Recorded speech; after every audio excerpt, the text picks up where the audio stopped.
This is podcast 3, again about teaching all children. We're on slide number 10 about teacher awareness. It's important for future teachers to examine your own personal background and to find out about your own culture so that you'll be able to understand other people's culture. Right now, I want you to think about, where does your family come from? Most of us are from some country in Europe if you're white. If you're black, it's possible that your ancestors were brought here from Africa.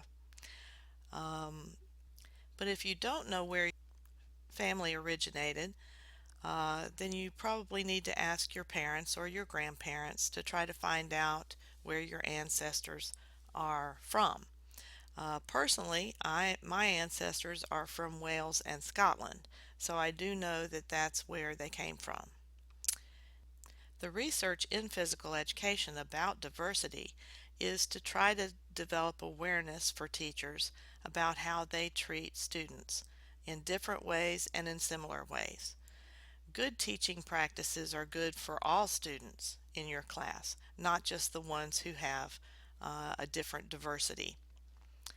Also, it's been shown that teachers are reluctant to intervene in problem situations that are related to diversity issues like race or gender or sexual orientation. It is difficult to try to face these problems head on with students and to try to discuss things and talk them through things, but it is important for teachers to intervene in those types of problem situations. Diversity is not found in only one category in physical education, as you've seen in previous slides. There are many types of issues that are surrounding the diversity of our students, basically because we are a physical activity type of subject area, which most other subject areas in schools are not related to. One thing that's important to remember for teachers and for students is that our biases are deeply rooted on our history, our social, cultural, and political backgrounds. So our biases are learned, but they can be, as I said before, unlearned. And many times that unlearning process comes from making teachers more aware of what they're doing. Our teacher expectations are transmitted to our students. So if you treat some student badly consistently, then it could be that that student begins to think that they are not worth the effort either. So it's important to make sure that we treat them in similar ways and that we're trying to support and encourage their self-confidence.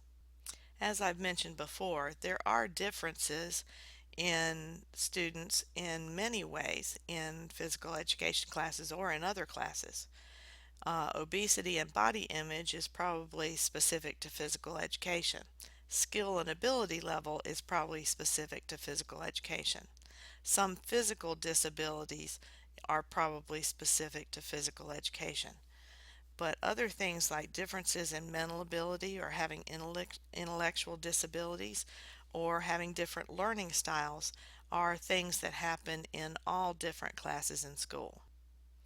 Because students who are African American and or Hispanic American came from what we would call underrepresented categories of people in the past, they have not had the opportunities to learn as much as white Americans have.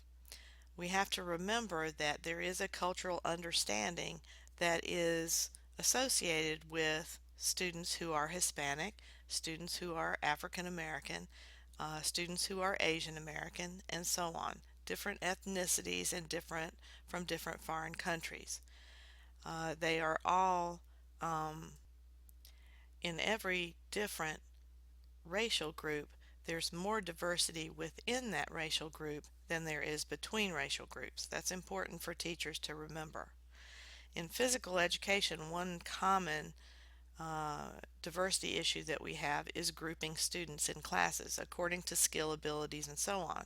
But we also want students to try to learn to get along with or learn to participate with people who are different than they are. In other words, not always with their friends. So sometimes it's important to group teams according to different races, different genders, and different skill abilities. Actually, the population of women in the United States is a majority of the people in the United States. It's 51% of the U.S. population. However, as of 2013, women only make 76 cents for every dollar that a man makes. In other words, women are not paid equally in this country, and a lot of that has to do because with tradition. Women have not always been in the workforce. There's also a perception of lower skill ability in physical education classes of the female students in the class. That's getting to be less and less because, again, there's more opportunities for females to participate in sports than there have been in the past. And a lot of this has to do with the Title IX law, federal law of the Education Amendments of 1972 that mandated coeducational physical education. It may be hard for you all to realize this or know this, but in the past, before 1972, physical education classes were all single gender, taught by the same sex. In other words, females taught an all-female class and males taught an all-male class. The problem with that was the financial inequities that were associated with that. In other words, the male students would or male programs would always get the new equipment, and the female programs would get the hand-me-downs from the males. And that's the way it always was until 1972. The actual law states that no person in the United States shall, on the basis of sex, be excluded from participation in, be denied benefits of, or be subjected to discrimination under any education program or activity receiving federal financial assistance. So if you go to a private school, you are not protected by the same law that public schools are all protected by. In physical education, we have co-ed physical education now. In other words, boys and girls are mixed in together in classes. That may not be true in some private schools. Students with disabilities make up 11 to 13% of the school population, and many of those have physical disabilities, and many of those students also have multiple disabilities, not just one.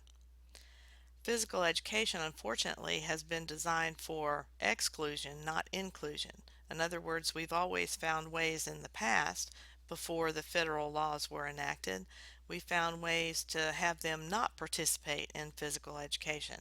And most of the time, about the time I started to teach, students with physical disabilities were actually taught in a separate class and were not included in the regular general physical education classes. Adapted physical education is physical education for students with physical disabilities. And for adapted physical education, we talk about modifying tasks so that students are able to participate. We're trying to include them in with regular students in regular physical education classes in the general population, and we focus on the positive. In other words, we focus on what students can do, not what they cannot do.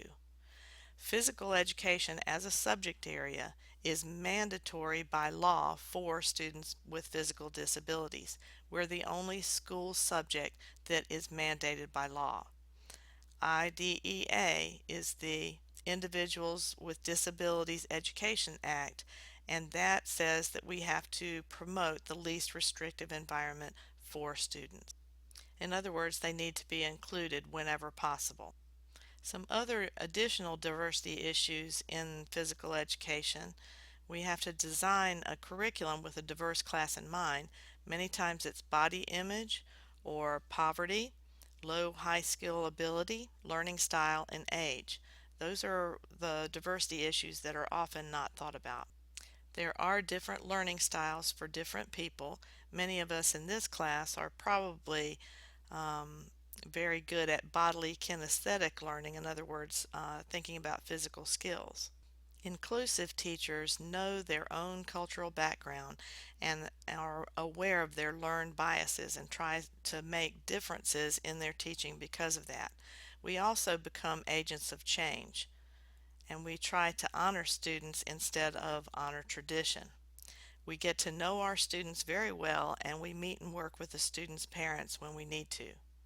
That's the conclusion of podcast number 3 about teaching all children.